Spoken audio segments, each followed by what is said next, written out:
मराठा आरक्षणावर मोठी अपडेट। जलद सुनावणीसाठी नवीन खंडपीठ स्थापन करण्याचे सर्वोच्च न्यायालयाचे आदेश। नमस्कार, मी आरती आणि तुम्ही पाहत आहात लोकाशा टीव्ही न्यूज चॅनल।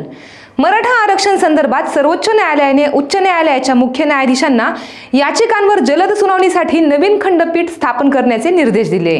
सरन्यायाधीश बी.आर. गवई यांच्या पहिल्याच कामकाजाच्या दिवशी हा महत्त्वपूर्ण आदेश दिला।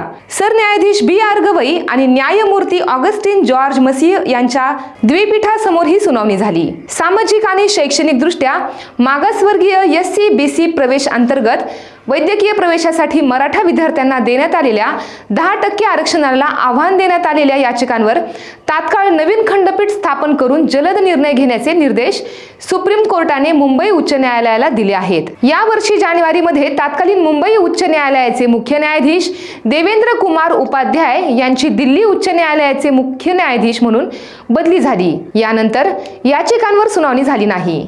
त्याविरोधात याचिकाकर्ते सुप्रीम कोर्टात पोहोचले।